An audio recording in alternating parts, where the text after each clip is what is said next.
Welcome everybody to What's Your Story. I'm your host Emmanuel Mutui, and today I have a wonderful guest. And I'm not just saying this because I usually say it, I mean it this time. Because for like the longest time, I couldn't find a person to interview. And I'm sitting myself asking myself, who am I gonna interview? Who am I gonna interview? And she's just, I interact with her almost weekly. And she's just, we're talking, we always have a good time. And never once did I think about asking her to be my guest. And then one day we're talking because she just had a conference here. And I'm like, I should interview you for my show. And she's like, you should. And then she's like, you know what Jesus said is true. A prophet is not recognized or accepted in his own home. And I was like, that's very true. Because she's been here for months and never once. I interviewed her husband. Her son helps me with these interviews. And I never one time thought to interview her. So, without further ado, and this has been a long, long time, welcome, Pam, to What's Your Story. Thank you. Thank you. It's a pleasure to be here. I'm glad we finally got this. But it's going to be an amazing show because I know her, I've known her for a year, and like I said, I've interviewed her husband, I work closely with her son. It's going to be amazing.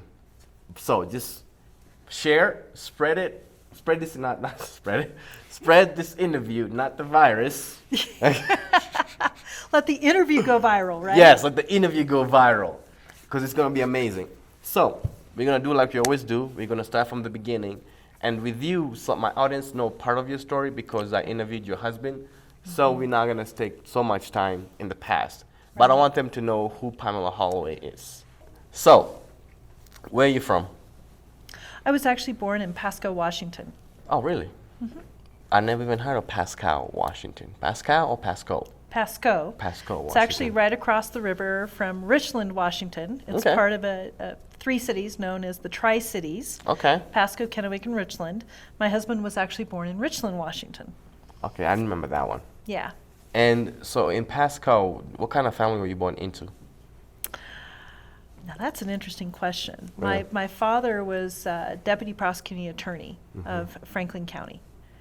And he spent, Gotta fly here.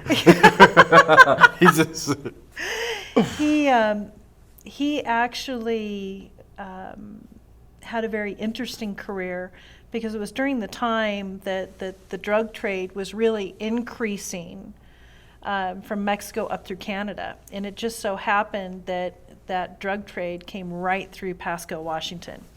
And so he and his partner flipped a coin to see who got the murder cases and see who got the drug cases. And the person who lost the coin toss got the drug cases. Well, my dad lost the coin toss, so he got the drug cases. And what I didn't realize until after he died, and in fact it was a beautiful story, we were at his memorial that they held for him after he passed away. He set case precedent for drug law for the entire state, and also was used for case law setting precedent across the country with the cases that he managed and he did. In fact, there was once when I was a little kid, I was going to kindergarten, and you remember the story Kindergarten Cop, right? No, I'm from Kenya. Oh, well, okay. Arnold Schwarzenegger plays Kindergarten Cop, where he steps in and he becomes the teacher in the classroom. And the whole reason why he's there is he's there to protect this little kid in the classroom from some bad guys. And of course, Arnold Schwarzenegger as a teacher Huge news. of kindergartners Yes. makes quite this impressive picture. Well, I actually had a real kindergarten cop situation when I was a kindergartner, and I was the little kid they were trying to protect. There was a detective that literally sat in the back of my kindergarten classroom whose job it was to protect me because of the fact, and I didn't realize this at the time, I'm a kindergartner, right? Yeah. Our family was being threatened by some of the drug cartel, some of the drug runners. And Did you know? I did not know this. And they were out to take my dad out or take out, his family to stop him and put pressure on him to keep him from prosecuting the drug cases that were coming before him. Because evidently there was a really big drug case. And so I just remember being a kindergartner and this guy sitting in the back of my classroom, and I didn't know why he was there other than the fact that he was some detective who was in the back of the classroom. Well, years later, and this is just such a beautiful story of how God just brings things full circle. Years later, after my dad died, and we're at this memorial that they held to recognize, all the work that he did. I'm talking to this one guy. He was there, and he's like telling me how much. He goes, "You probably don't remember me. Just, I so appreciate your dad." And da da da. And I looked at him and I said, "Maybe you can help me out." I said, "I am looking for the detective that sat in the back of my classroom when I was a kindergartner. I didn't know why he was there at the time. Dad told me years later. I just want to tell him thank you." He starts crying. It was him. And we both just sat there and bawled. Wow. He's like, "You remember that?" I said, "I remember you." Wow. I said, "I do. I remember you." That's amazing. So your dad being a DA and a successful Prosecuting attorney, slightly different. Prosecuting attorney and being a successful prosecuting attorney, did that impact what you wanted to do? Yeah, I originally went to college with the idea of I was going to be pre-law poli-sci. What changed? Something called Outward Bound School. I went and spent, in fact, it was the first time I was in Colorado. Okay. The first time I ever spent time in Colorado, I was a student at Washington State University. Okay.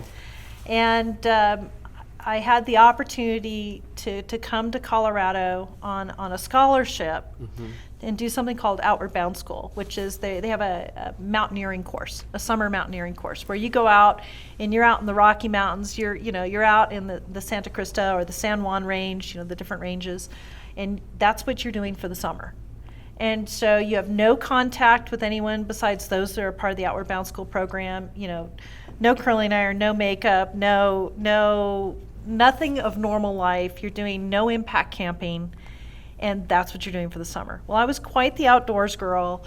I really enjoyed hiking, biking, running. Was quite just you name it, I did it. Okay. Technical rock climbing, just all of that stuff that was outdoors, I absolutely loved. And so when the opportunity came up to do that program, I applied, got accepted, and was able to do the program. So I went out there, pre-law, poli-sci. Yeah. Well, one of the first things they do is they ask for a volunteer who's going to carry the medical kit, right? Because someone's got to carry the medical kit. Yes. So I picked up the medical kit and said, "Sure, I'll volunteer this time." Well, typically you pass off the medical kit. For whatever reason, I got the medical kit, and from that point on, I had the medical kit. The medical kit never left my hands.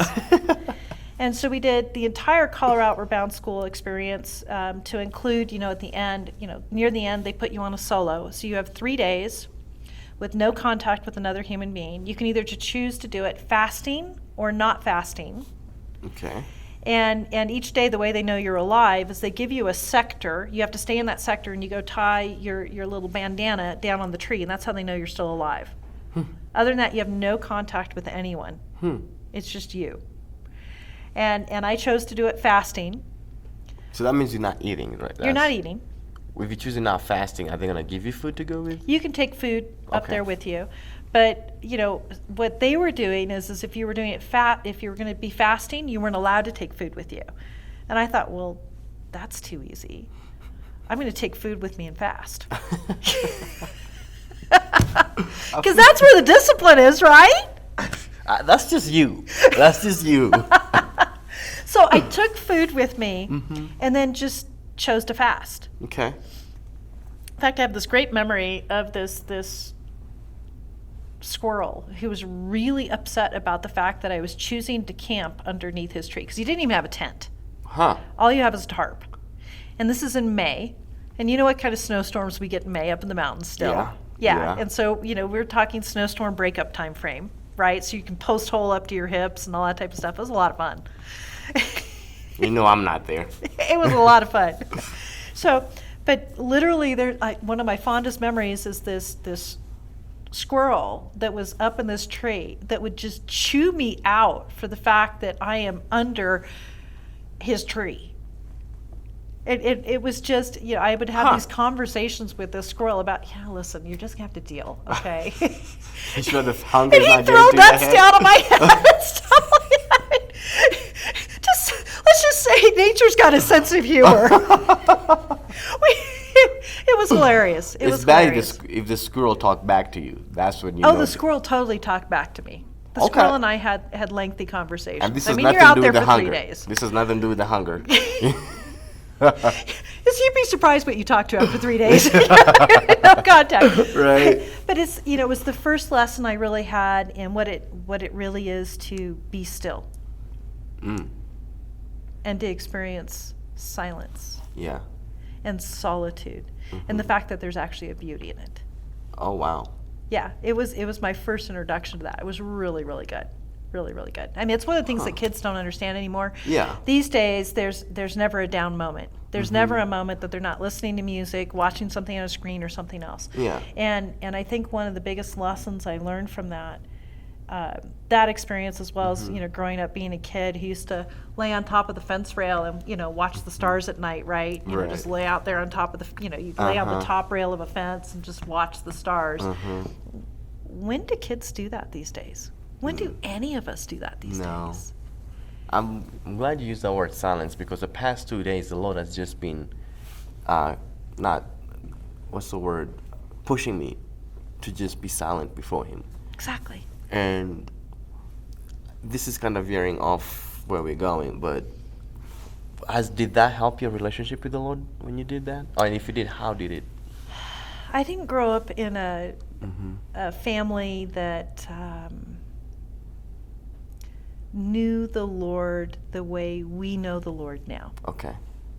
Via Holy Spirit. I grew up in a family that talked about God. Okay. Knew there was a God. Okay. My dad was what you would call agnostic. My mom grew up Catholic.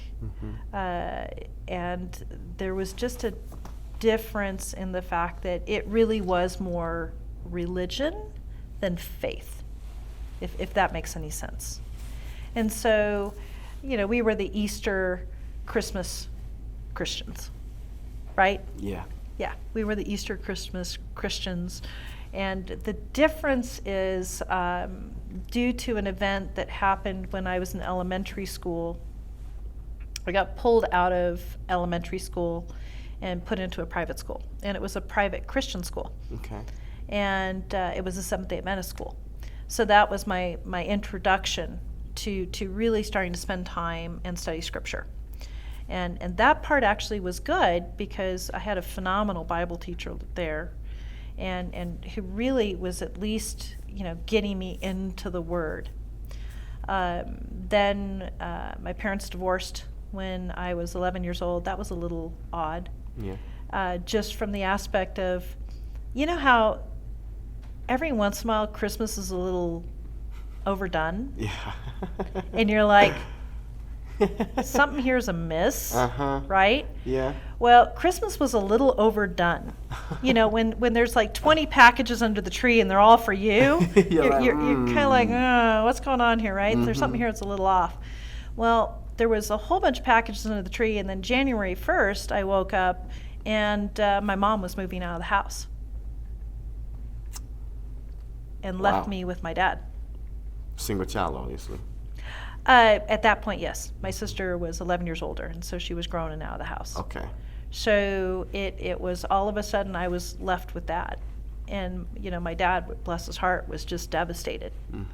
And my father, being an attorney, especially back in that time frame, where the real work got done was they would sit down and a lot of the time they would come together after doing their time in the courtroom, after, the way they would blow off steam is they would all get together and play pool and drink a lot. And that was pretty much everyone who was in the justice system. The judges, the attorneys, the sheriffs, the detectives. Yeah. They would all meet, play a game of pool, And drink a lot. unwind, and drink. That's not a healthy place to raise That a is child. not conducive for family life, right? No. And so what ended up happening is that drinking was a constant issue that led to my parents' divorce. And so then my dad, of course, typical of anyone, was drinking to try to mask the pain once my mom left out of the house. Well, as a kid, this didn't set well with me. Obviously.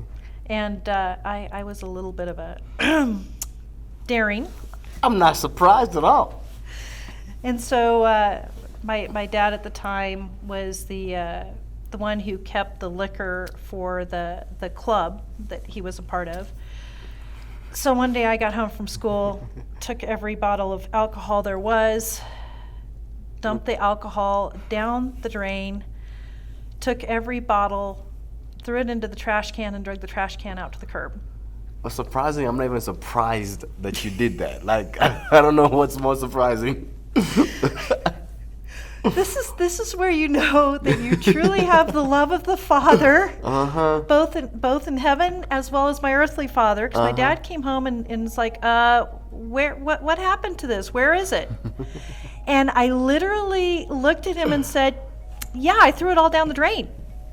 And he's like, why did you do that? I said, because you're not going to drink in front of me anymore. I'm not putting up with it. How old are you? 11. You drink in front of me, I'm walking out that door and I'm not coming back. Do I make myself clear? And I don't know where this came from. I have no idea where this came from. But to his credit, he never drank in front of me again. I don't know. He never drank in front of me again. If you're wondering who is Pamela Holloway, that story right there captures her to perfection. and truly, it's Heavenly Father, right? So 6 months later, my mom shows up, doesn't give me any notice whatsoever, and says, we're moving out. And I'm like, what? Because at this point I'm thinking, I'm going to break my poor dad's heart here. Yeah. And she did. She moved me out of the house that summer, and that had to have been really, really hard on him. We moved to a place called West Richland, Washington. I was born in Pasco and raised in Pasco. And so at that point, what happened was I started 8th grade there. And I was in the jazz choir. And I was playing piano for the jazz choir, which was, 0 hour, 7 a.m., right? Yeah. And there wasn't a bus that would take me. And my mom said she wasn't going to take me to the school.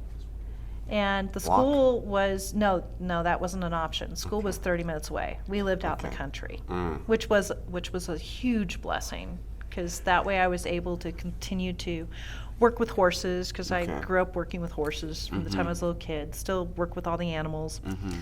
And what ended up happening is Dad would get up at dark 30, would drive 40 minutes to pick me up, would take me to school, and then would go drive to his job. So he spent about 2 hours in the morning driving just so he can come pick me up and take me to school. And of course, being the Daddy's girl. No, I was angry. Oh. I was your typical angry child of divorced parents at that point. I was anything but gracious and kind for quite a while. He never once wavered. He just loved on me.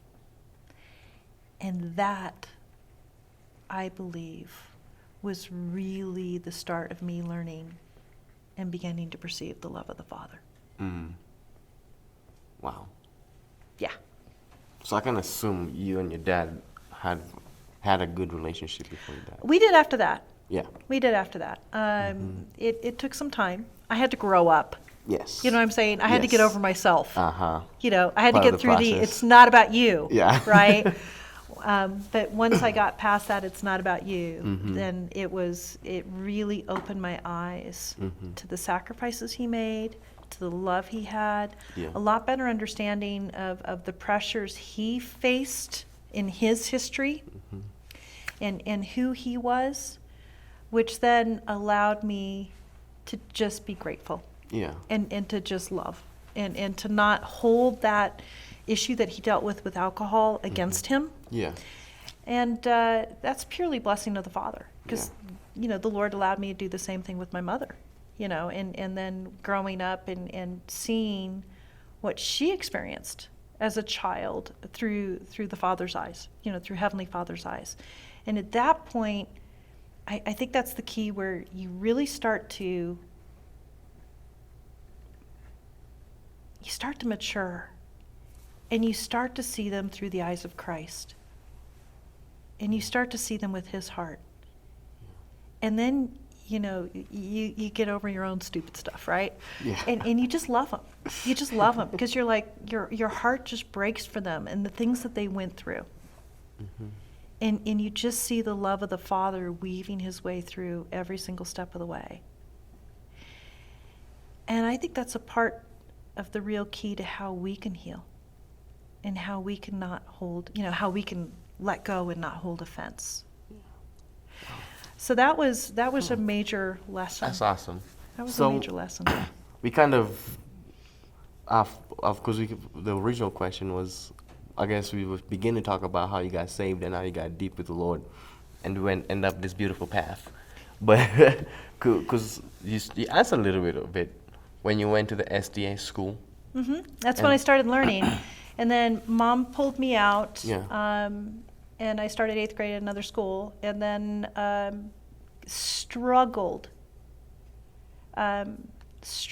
with having mentors, struggled with having people who would just were consistently walking with me and continuing to just point out the work of the Father every single step of the way. That wasn't there. In a way that I could see it at the time.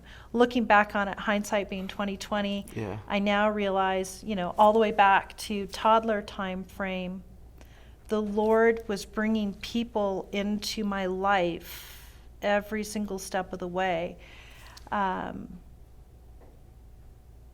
that were truly just his angels, truly just his angels. So I started taking French classes in 8th grade, and took French all the way through high school.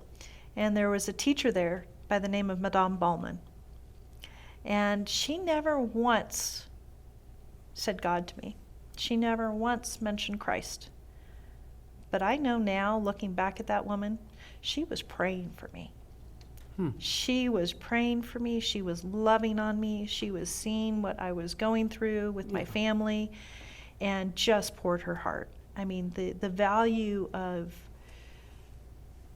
teachers and those that the Lord sends into our life. And I think a lot of times, we're in that position of being the teacher or being the other person. We don't understand the impact that we're having on that person's life. It was immense. It was immense looking back. Because one night in particular, I hit the breaking point. And I was going through those things that a lot of teenagers go through. And I did attempt to take my life. Wow. This is because of the divorce and everything that came out of it? Was it the divorce? It was the angst of the separation and feeling that it goes back to what did we learn from Solomon, right? All life is pointless, right? Yeah. I wasn't your typical teenager. I didn't get into the popular world, the social world. Instead, I was looking at what was going on in the world and the fact that, people were starving. There's constantly this threat of Cold War at this point, and, we're going to bomb each other, and, there's all this other stupid stuff going on, and just not taking care of the environment, and, Yeah. What's the point of living, right? Right. All is vanity. Yeah, exactly. All is vanity. And without the lens of Christ, without the lens of the Lord there, that's like heavy stuff, right? It is. And unfortunately, I'm seeing way too much of what's going on in the world. I mean, at that point in time, my favorite activity was I would do things like, I was a rebel. I was a huge rebel. So I would not go home at night. Okay. And instead I would go out and hang out with these other people. But, we weren't doing drugs or anything like that. I'd stay up and play chess all night. Okay. Sure. So we'd listen to Pink Floyd and Rush and play chess all night and have these esoteric conversations about, Right. what is the meaning of life Uh-huh. and, this whole philosophy thing. And, what I mean? So this is the type of stuff I'm doing as a rebellious teenager, Sure, right? sure. And it got overwhelming. So what happened is, at the time, because I still didn't have the relationship with my Heavenly Father, my relationship with my earthly father is still really struggling at that point. And doing the typical teenage thing of mom and daughter, doing one of these numbers, not getting along real well. Right. And it was one of those things that, especially as a girl, if you're not getting that support from your earthly father, and if you don't have that relationship with your Heavenly Father, you're going to look for that relationship somewhere else. True. Right? And so I was looking for that relationship other places.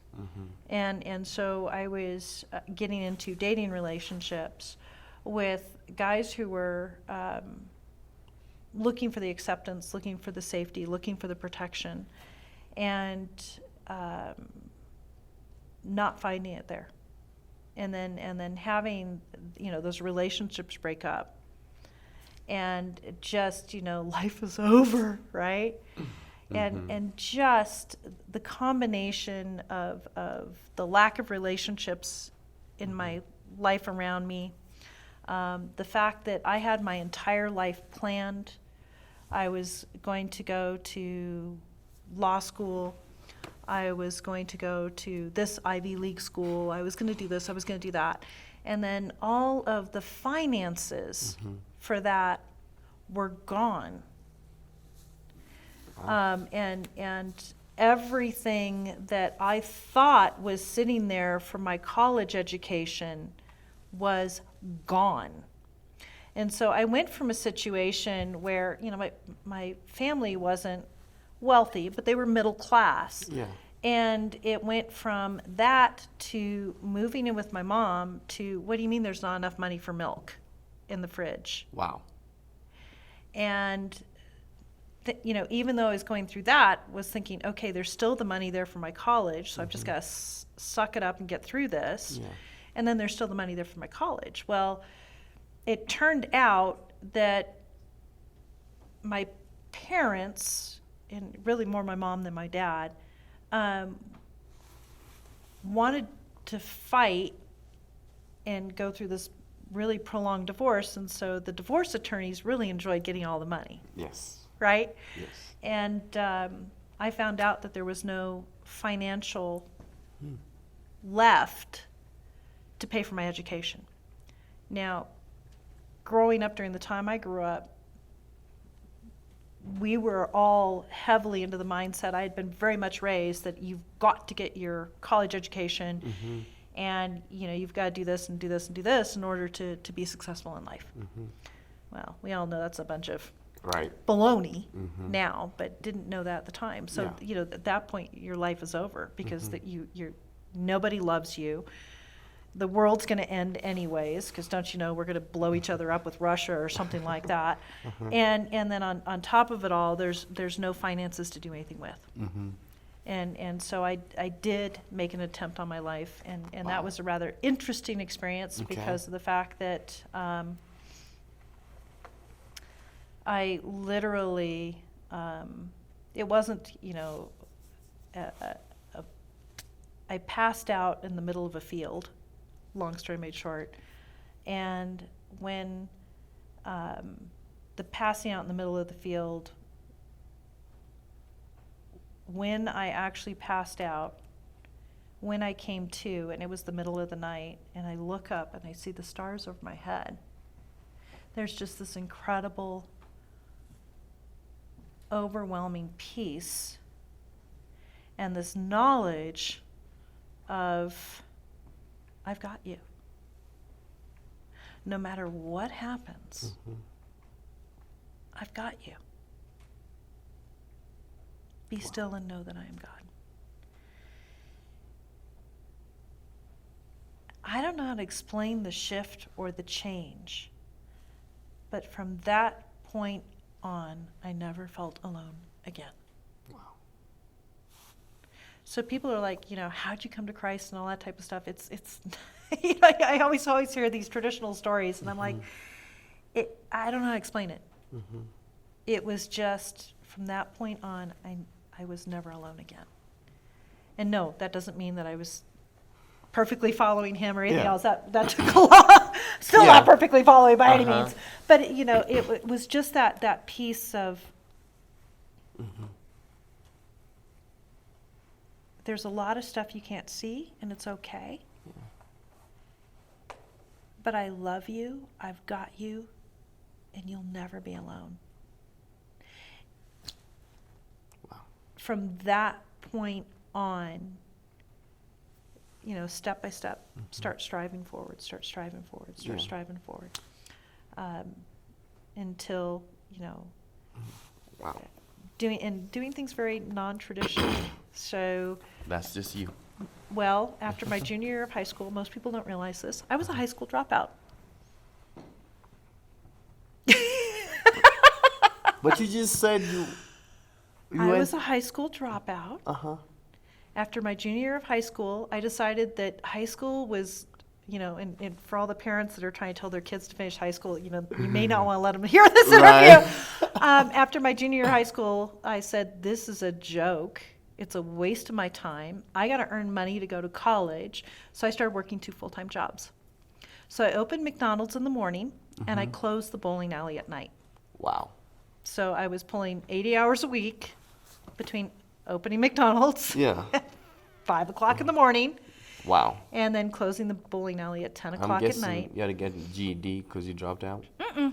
How'd you get in college then? What I did was, we didn't have computers at that point and things like that. So you could take correspondence courses. And I only needed 2 business credits to finish. And I'd spending an entire senior year at high school seemed like just a waste of time. So what I did is I did a typing class in the summer, and I took a business accounting class. They mail you the book. Yeah, you fill out all the stupid worksheets, you send the thing back, and you're done. And Seriously? That's how I got my high school diploma. And so I finished high school early, worked 2 full-time jobs, decided that I wanted to get to college. So I went and signed up for the SAT, didn't study for it, but just went and, sat for it. Truly gift of God, applied for Washington State University, got accepted, and walked into, so I started my courses at Washington State University, and quickly took a look at the freshman level classes with 200 to 300 people in the classroom, and said, this is, not doing this. Not doing this. So walked into the honors program at Washington State University, met with Dr. Bhatia, who was in charge of the honors program, and petitioned my way into the honors program. Of course you did.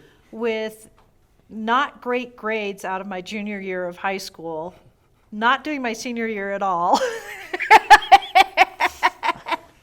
And convinced Dr. Bhatia that I was the perfect candidate for the honors program, which put me into a class where there was taught by the professor, and the highest, no more than 15 in a class. Wow. And wow. Never looked back from there. And then from there, picked up, ran out of money joined the Army. That was my next question. Yep. How did you end up in Yep, the Army? ran out of the money, joined the Army as Yeah. a reservist, enlisted, doing Yeah. medical records, medical technician stuff. Okay. And then that summer did the Outward Bound School program that I told you about. Okay. Ended up with a medical pack the whole time. And came out of that and then got offered what I call the booby prize from the Army, which was I applied for a full ride ROTC scholarship and couldn't figure out why at the time, figured out why later, but at the time had, the best ASVAB score, had the highest PT score, Okay. Maxed out the PT test, Wow. and had the best grades, but didn't get the full ride ROTC scholarship that was open. Instead, I got offered the full ride ROTC scholarship to be a nurse. And I'm like, what? What? Come on, I got the grades, I got the, Right. Seriously? Why are you giving it to her? Didn't understand why at the time, found out a couple of years later why.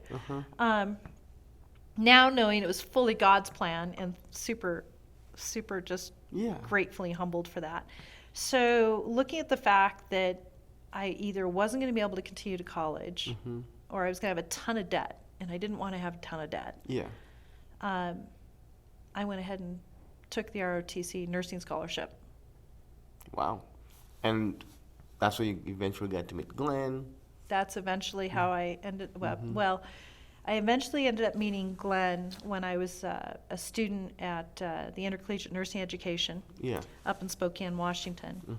And he was a part of the military science department down at Washington State University. So at that point, I'm at a different school. Okay. I'm doing strictly the nursing program. I'm in my final year of schooling when we met. Okay. And for those who don't know the story, I did interview her husband, and I'll put the link to that interview in the comment section so you guys can go and check that out, because it's a very amazing story and the confusion in the military ranks of how you just have to go check it out. It was funny. But so you meet Glen, you get married, and well, there's a little piece there that goes straight back to the history. I was 22 years old. Yes.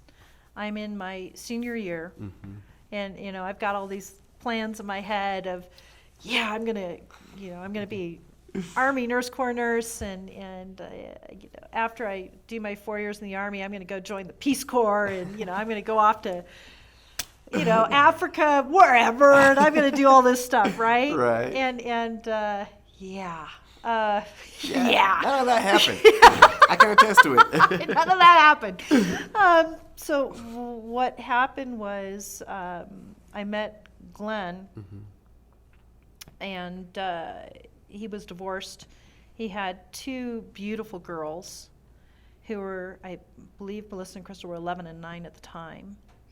And he was really struggling as a father who very much loved his daughters, because the girls were struggling with what it is to be the daughters of a divorced family. Look at my history. Yes. So I'm sharing with Glen, it doesn't matter how much you're there. They're not going to get beyond that feeling of abandonment. It's a part of the divorce process. And so just really talking with him, as someone who'd gone through being the child of divorced parents, and sharing with him the perspectives, and just sharing with him, just be there. Years from now, they're going to look back and it's going to be okay. But right now, you just have to suck it up, and just walk through it. Yeah. And in that process, there was a whole lot of stuff that happened, but suffice to say, God orchestrated it. It was not anything that I had planned or was looking for or anything else.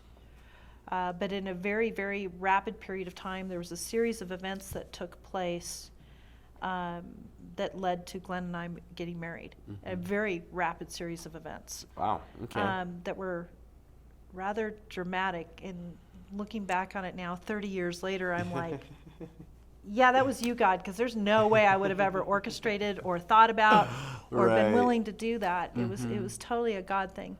But the way it all went down, when I look at the core factors of it, the bottom line is Glenn and I are both very, very dedicated to when someone counts on us and we give them our word, that's it, it's done. Yep. And Glenn went out on a limb for me. And as a result of going out on a limb for me to help me with the situation that I was dealing with my family, it put his entire family in jeopardy. And in my mind, there was no way that that was ever going to be an acceptable thing to happen. And we were probably a very much what Steve Holt would call blood-stained allies. He had my back, I had his, we were in the same foxhole, and there was no way, nothing that would ever stop that. Wow. Or would, nothing was ever going to be allowed to come in between that. Mm-hmm. He trusted me, and I trusted him. And right there, that is what I believe, obviously, with the grace of the Lord and the blessing of the Lord and the fact that Jesus is firmly in the middle of it, has led to now 30 years of marriage. Wow. That's amazing. And 2 kids. And 2 kids. One of them helps me doing this. Yeah, I they're adults now. I know. Yes. They're both adults now. I'm like, whoa. I guess she's 18. Yeah, 21 and 18 now. Okay. Wow. So that kind of kicked all that off. At one point, we were dealing with legal actions. Yeah. In multiple states, dealing with Department of Defense, all for the fact that this man did what was right by his daughters. And there was just no way that I was ever going to allow him to take the fall for doing the right thing. And so that's where that relationship was born out of. It definitely was not your traditional fall in love, no, it wasn't any of that. But you're not traditional, though. Yeah, no, we're not. But looking at it, it was truly God's doing, because it was what gave us the tenacity and the commitment that allowed us to continue to stand for the Lord, to stand for each other, and just knowing no matter what, tomorrow was always going to be better. Tomorrow's going to be better. We just got to get through this. Tomorrow's going to be better. And now looking at, coming all the way through that, it was quite a battle, but you go through seasons. Right. And so we went through a season right after we got married of intense battling. Yeah. I mean, full confession, there was times where I'd be in one corner of the bedroom crying and he'd be sitting in the other corner of the bedroom crying. It was hard. It was really, really hard. But every single one of those battles, we won. And at the end of all the battles, when he had the opportunity and they said, hey, now we're going to move you to Heidelberg, Germany, Glenn came to me and he goes, well, what do you think? And I said, let's go. And at that point, it stepped into a whole different relationship. We literally had the most beautiful, what I call 8-year-long honeymoon in Europe. Yeah. And then it just, God just massively multiplied. He gave me opportunities and jobs and experiences that would never have occurred any other way. Just totally his blessing. Because he said that you were running in charge of the VAs? I started off as the head nurse of pediatric services. Okay. which was kind of funny because up until that point, everything I had done was high-risk labor and delivery team, neonatal intensive care, labor and delivery. And I'm like, kids with chickenpox? I don't do kids with chickenpox. And they're like, no, you're going to be head nurse of pediatrics. I'm like, what? So I got put in charge of head nurse of pediatrics. And then as a part of that, I also ended up taking over the 9 outlying clinics to Heidelberg Hospital, at which point, here I am. Gosh, how old was I at the time? I was 27 years old, head nurse of pediatrics and 9 outlying clinics. That's a lot. Yeah, Wow. it is. But again, God knew what he was doing. I had a husband who at this point is a major, who had been prior service enlisted, who had years of experience in management and leadership, who didn't tell me what to do, but was always very open to my asking questions and mentored. He was my husband, but he also mentored in all of those management and those leadership things and things like that. And so encountered numerous scenarios and cases, and I think we really hit an early case of, some of what we're seeing right now with what we're dealing with CRT. Yeah. Yeah, the military hit the stuff early on. There was an individual who, bless her, wasn't doing her job. And I had to go through the steps of doing all the things that you have to do when someone's not doing their job. And that's something you don't want to do, but you kind of have to, because, you can't afford to. Yeah. You can't afford to have children possibly get injured or die or whatever because someone's not doing their job. Well, in a nutshell, she complained that I was prejudiced against her because of her ethnic background. Yeah, that was a new experience for me. I had never experienced that before.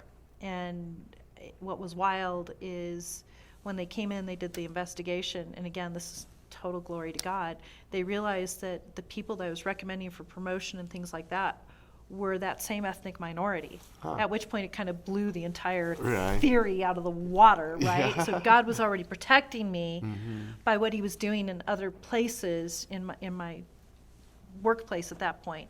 And so the whole thing just got tossed out. Wow. So started off in pediatrics, then got the opportunity to do the Army Health Promotion Program in Europe. So I was doing, had the opportunity to write the suicide prevention program, do the Army Pregnancy PT program, was doing all of those types of things in Europe. And then an opportunity came along where I got tagged by the command to do a special project called the Army Wellbeing Project. Okay. This is a new project that didn't exist anywhere, and they wanted to float it in Europe and see what would happen. So they're doing these different test sites. Yeah. Well, our test site took off, and Europe did extremely well. And so did that test project there.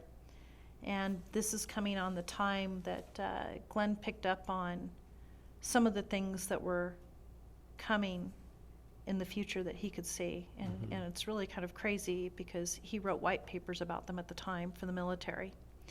He saw what was going to happen in Europe with the mass immigration movement moving into Europe. And he saw what was going to happen with the mass immigration movement of what is coming from the South into the United States. He wrote white papers about both those situations. Wow. He wrote those papers in early 2000 time frame while we were still living in Europe.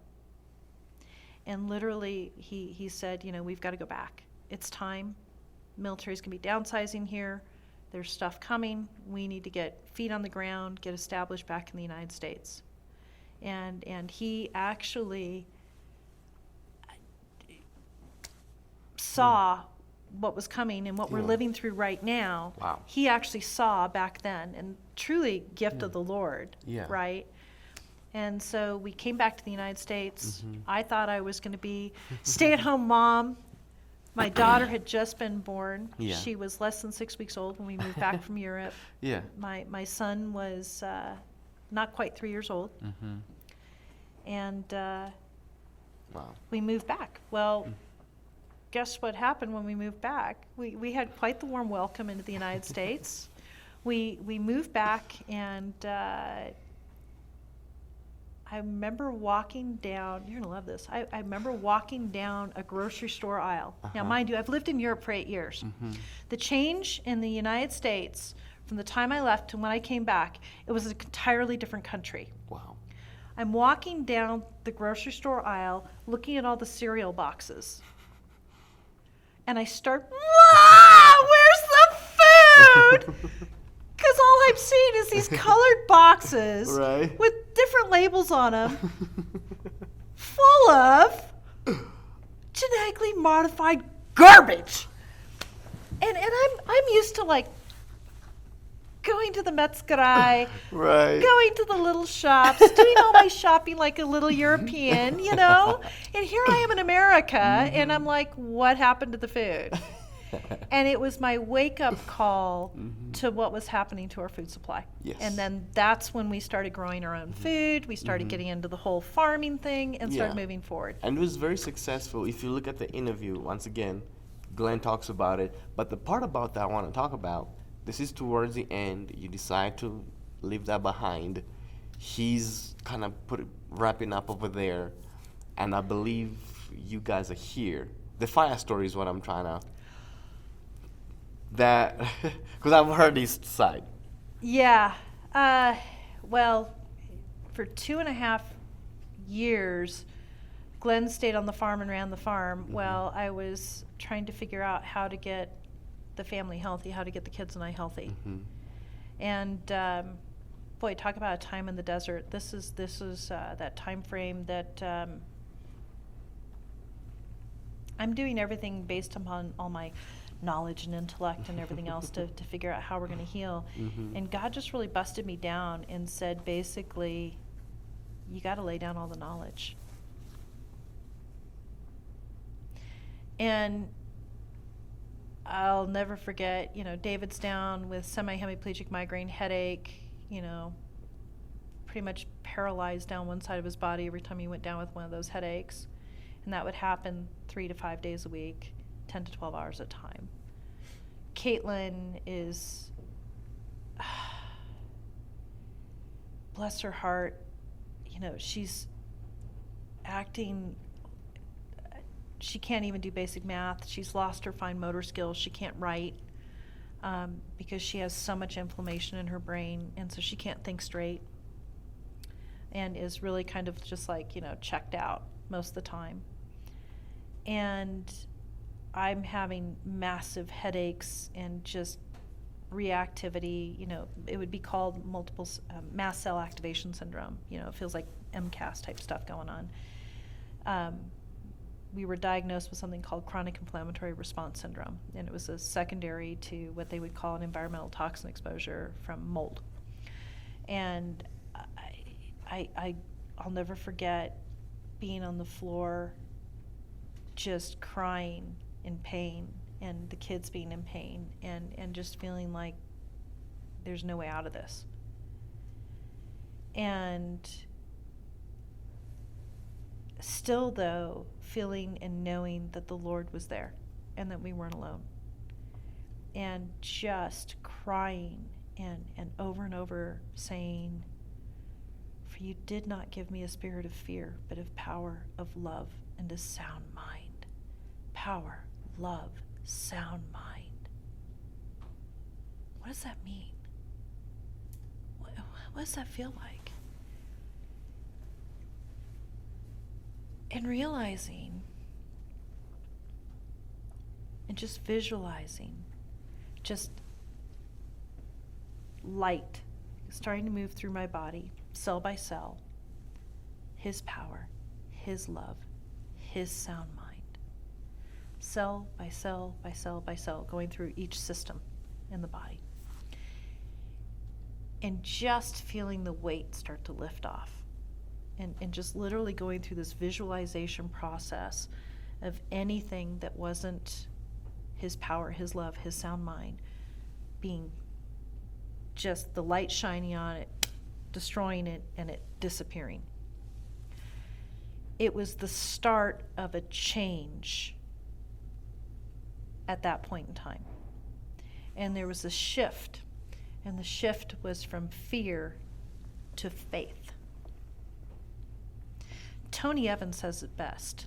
Faith is acting like it is so, that it might be so, when it doesn't seem so, just because he said so. Amen. That shift was the start of what would continue on, and I started seeing David and Caitlin starting to heal and things like that. Still had a lot of rough road to cover. Yeah. But finally got to the point of where we tried to go back to the farm May of 2016. We were there for less than a month. The kids started to get super sick again. So we were on our way down to Arizona to see one of the top specialists in the country. And we made it as far as Colorado. Mm-hmm. Stopped overnight. And never left. Yeah. Ended up picking up a little 20-foot, summer season trailer. Wasn't even insulated from winter. And living in that and dry dock camping. Mm-hmm. Ended up, parking in some of the weirdest places and dry dock camping. Trying to take care of the kids, but the kids are doing better. We're starting to get involved with the homeschool community here, and they're finally starting to get a sense of community around them. They're actually starting to kind of make friends, right? Which hadn't happened in years. I mean, they were very, very isolated this whole time because they were sick. Think about it. You're traveling over the country. There's no friends. Yeah. There's no normal teenage life. There's no proms. There's no football games. There's nothing that looks like a normal, what we consider a normal American teenage life. None of that's happening. They're just extremely isolated and sick. Yeah. Okay, fast forward till now. What are all of our teenagers going through now? They're going through this situation that's occurred with the whole pandemic virus issue that has done the same thing to them. Well, my kids already went through all that. Yeah. And to be blunt, my kids consider the pandemic virus thing not really a big deal because of what they'd already gone through, which then put them in a position where they were able to speak into the lives of the other kids around them and to love on them and to give them hope because they'd already walked that path. So the trailer was working out really well until October, at which point snowstorm hits, and you know what our snowstorms can be like. Yeah, unfortunately. 10 hours underneath the trailer, and David's out there part of the time too, as I'm heat taping all the pipes under the trailer to try to keep the trailer from freezing. As I'm camping at the Air Force Academy campground. 10 hours later, my fingers are like this, but the trailer's intact. It's doing good. Yeah. And I'm in pain because I've been laying on my back all this time, heat taping all these pipes. And I call my husband up and I'm like, honey, I think I got to get a house. This is not going to work. And I'm definitely not going to make it through the winter this way. Either that or I got to go down to Arizona because we're not going to make it. And he said, go ahead and get a house. So we got a house. Found a house miraculously. Lord's sense of humor. Brand new house. It was the model. And the name of the model was called The Shelter. Nice. And I remember when I said, well, what's the name of this model? And I was there with a new friend and who was an awesome follower of Christ.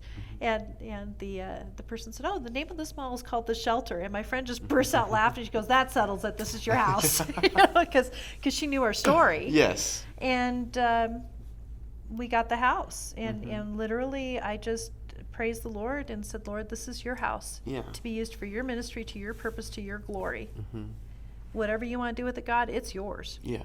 Because so many people had given us shelter along the Mhm. way. Well, March 2019 comes along. We purchased the house in November of 2017. Okay. You know, we move in with 3 cots and 6 bins, plastic bins. That's it. And that's the way we lived for a while, because we're still environmentally sensitive. We're still trying to find our way, still trying to heal, things like that, right? You Yeah. know, so, you know, we have these little crazy routines of when you come through the door, all your clothes that you've worn out and about get thrown into the washer, and you change your clothes, and then you can live life inside the house, because we're still pretty sensitive at this point to mold spores, mycotoxins, things like Yeah. that. Which is silly, because that was still just the breaking off of fear and the healing of the immune system. Yeah. But fast forward into March 2019, there's this family who's experienced the same illnesses that we had experienced, and they're a military family. And what we did is we said, you know, come stay with us, because I know what it's like to deal with this illness. And I'm thinking, thank you. I finally get to say thank you and pay back, you know, not pay back, but, Yeah. you know, just help out someone else. And this person gets to feeling better, and her children get to doing a little bit better. She has 2 little kids, the sweetest little kids. So David and Caitlin and I go off to Washington State to spend some time with Dr. Brock, and because we're still working on their healing. And the last thing I said before I left out the door is, here's the fire extinguisher. You're not going to need it, but here's the fire extinguisher. It's right here in the pantry. Next day I get a call, my house is on fire. Wow. By the way, fire extinguisher was in exactly the same spot. Didn't even move. Didn't even move. It survived the fire beautifully. Wow. So took out the main level of the house. Bless her heart, she had inadvertently set up a series of conditions that started the fire, and felt really bad about it. You know, bless her, she felt really bad about it. But I was up at Dr. Brock's when I got the call, so just immediately moved into trying to take care of the entire situation with the fire, because the most important thing is call USA and get the insurance going. Yes. So you can get everything else moving to try and take care of it. We had a snowstorm coming in that night here in Colorado. I'm doing all these calls from Washington State. I asked my neighbor, I'm like, okay, I had an awesome neighbor, most awesome neighbor in the world, Yeah. awesome followers of Christ. And I said, okay, so the gas is off, the electric is off, because the fire department cut both of those. Just Yeah. out of curiosity, did the fire department shut off the water? Got a snowstorm coming in. It's March. Yes. We're in freezing weather. The fire department didn't shut off the water. But I had the most awesome neighbor who went back into my house. It's a train wreck at this point. Shut off the main water supply, opened all the pipes, and did not have a single pipe burst as a result of that. Wow. Just awesome people. Wow. So fast forward, don't have a house. My husband's driving down thinking, you know, Yeah. I don't have a house. The dogs are over at the neighbor's house. I'm with the kids, and I'm looking around going, we were finally just coming together as a family. Glenn and I had not lived together for 2.5 years at this point. Wow. I'd gotten to see him for maybe a week, week and a half, out of about every 3 to 4 months. Wow. And so at that point, I'm like, Wow. no, no. This is, enemy, you have overplayed your hand. You're done. Now. This stops now, right here. No more. You can't have my family. You can't have my home. And by golly, you cannot have my marriage. Amen.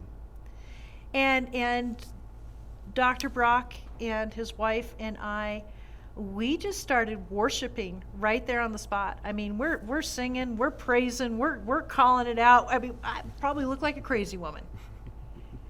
And we just started calling out promise after promise after promise after promise. Here's the crazy part. That moment was the final shift of where things completely changed. 2 weeks later, realtor, bless her heart, backs out of her driveway, totals my car. Yeah. Looks like another disaster, right? Mm-hmm. Except for the fact that I paid $5,000 for the car. The insurance company, a year earlier, the battery was starting to have some issues on it. And I'm like, Lord, you're gonna have to change this battery because I don't have the money to fix this battery because it was a Prius. Yeah. No, the car gets totaled and I get $6,000 for the car. Amen. Right? Mm-hmm. My house gets fixed. God set up a series of circumstances that the individual who fixed my house only charged me for the parts, didn't charge me for any of his labor. Wow. Gave that money back to us and said, you guys you've been through so much, just go forward. During that same time, we didn't think we'd be able to move back into the house because after all, I had kids who were environmentally sensitive, all that type of stuff. We went out and all of a sudden one day, this is crazy because I wasn't looking for this lot price on this lot out in Black Forest drops by 50%. We go out, see the lot, buy it. I wasn't looking for it, it just popped up on my computer. Mm-hmm. I'm like, hey, let's go take a look. And so we put the money down on that lot, thinking we're gonna move on to that, build something on it, right? Mm-hmm. 9 months goes by, we don't get, I just can't get clarity on what to build on this lot. And then this builder builds this gorgeous house behind us. And the only thing that house is gonna see when we build our house is the back door of our house, is we've got the full gorgeous Pikes Peak mountain view, Yeah. right? And so the builder gets an offer on the house, but it's contingent on maintaining the view corridor. At which point it was, he wanted to buy the lot from us. And so he offered us a little bit more money for the lot, at which point I said, let's do the comps on the lot. Whatever the realtors say, we'll get multiple realtors. Whatever those comps are, that's the price you pay us. Turned out the lot had increased dramatically in price. And he paid that price for the lot, which then allowed me to completely pay off the house. Wow. And that's the house we're living in now. Wow. God just did this. I mean, he just massively increased. Wow. And that then led to, all that happens, we're just come out of that, and then the entire pandemic situation hits. Yeah, and God could completely use that to just take you guys to another level of blessing. Yeah, well, at the beginning of it, it was just research. I mean, I'm just piling into the research, diving deep. Mm-hmm. Glen's deep in it from his perspective and his background of having done Defense Threat Reduction Agency, the bioterrorism and all that type of stuff. So he's looking at his perspective, I'm looking at it from my perspective, we're just deep diving into it. And then in August of 2020, I wrote the draft of the Viral Prevention Early Intervention Plan. Then Academy of Comprehensive Integrative Medicine published that. We invited 3 other phenomenal physicians to participate on that. They co-authored it with me. That got published in August of 2020. Shortly after that, I get connected through YWAM to missionaries who are working in India, and we start treating cases in India. So I started volunteering and working with them, and we're just talking through, managing through, coming up with very creative ways to deal with this because there's not a lot of resources in a lot of those locations. Yeah. And we're seeing phenomenal results. And also working with missionaries around our local community here and things like that. And then come forward into May of 2021, we had the Unveiled Worship Conference. Mm-hmm. And then all of a sudden, there's this pocket of issues that we encounter here. I know. And I still don't know I don't understand how this happened, but somehow I got a call from Pastor Holt saying, what can we do? Mm-hmm. And just rapidly started helping people with the resources and support that they needed. Mm-hmm. That then turned into Health Recovery Ministry. .org. And one thing led to another, and next thing you know, we're doing the Radical Resilience Conference and radicalresilience.health. And sat down the other day and figured it out. We have now reached over 7,000 people from Alaska and Hawaii all the way to Maine and Florida. Wow. Across the country. And wow, that's amazing. Blessed beyond blessed beyond blessed to be walking alongside people. So what is, because you kind of rushed through that part, what is radical resilience? It's the ability that whatever comes your way, you call it all joy. Radical resilience is what Paul did after his third shipwreck. It's when the snake bit him on the hand and he just does this into the fire. That is radical resilience. And I think that's what the Lord's calling all of us to. I think he's calling us all into that position of counting it all joy. We know where we're going. We know what our destination is. We know where this roller coaster ride ends. So we can choose to go through it saying, yes! Or we can go through it going, ah! I don't know about you. I want to go through it saying, yes, every single step of the way. Yeah. Because we know where we're going to end up. So I think the last thing I ever want to do is get to the end of the ride, look back and say, I missed the chance to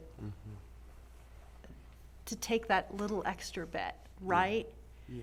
To pull that little extra adventure out of it, right? And it's all in our approach. If we can just simply take a moment, be still, ask the Lord, what are you doing? What are you up to? Show me your viewpoint on this. Come on, God. There's the story of the little kid. There's these two children, right? One opens the door and sees this beautiful pony with a big red bow on it for Christmas. And the kid goes, wrong color of pony. I'm not happy.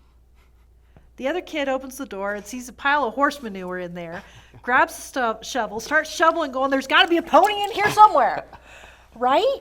Yeah. Lord, you've got a pony in every situation. Show me where it's at. Yeah. Show me your viewpoint. I know it's around here somewhere. I just can't see it at the moment, and that's okay. I trust you. I know you. I know the plans you've made. Right? Amen. So with that, just give me your heart, your vision, your eyes, your hands and feet, Lord, that I can just walk through it. Yeah. Wow, that's amazing. So, because the past, since May of 2020 is when you kind of started, and you've treated 7,000, you had a successful... Well, the 7,000 is from May of 2021. Oh, 2021, okay. Yeah, so it's been 7 months. Yeah, 7 months. And 1,000 a month. had a successful conference. Yep. And just to pull off that conference, the technology me and her son and my friend Kyle had to go through. You guys did a phenomenal job. You really did. It was a lot. It was the first time you've probably done anything like that too, That was right? the first time we did that. It was a lot. But now you know it can be done. Yes. And it actually isn't that hard. No. Well, at the time it was, but now it But you did it. Yes, we did. And it was, just talking to the people, they were very excited and very happy about the conference and the information. And I don't know whether that conference is still out. It is. It is? It's accessible to people. If they become, because of everything that's going on, in order to avoid any of the issues that we're seeing right now with certain things you can't say on YouTube and all that sort of stuff, right? Yes. Healthrecoveryministry.org is a private membership association. Okay. So there's a front door where you can see all the stuff that's out there just available to everyone. And then once people become a member, which is $25 a year, basically it's just keeping the lights on, right? And paying for the website and stuff like that. There's all this information in the membership area. And there's a private membership store for certain things that people are looking for and needing. There's a lot of information there and everything else. Anyone who's a member of the Health Recovery Ministry can get access to the conference. Okay, there's a special code, and then all those videos, all those slides, all that information is there. So they can go in there and get that. And then the next piece, because now we're getting into, all right, what's next? I'm like, okay. It's like, all right, I'm getting the stand up a clinic, do this, do that. I'm like, oh Lord, which one do you want me to do first? And he's like, all of them. Like, what? No. And he's like, don't worry, I'm sending you the team. And he is. He's bringing all of us together as volunteers to be able to do amazing things.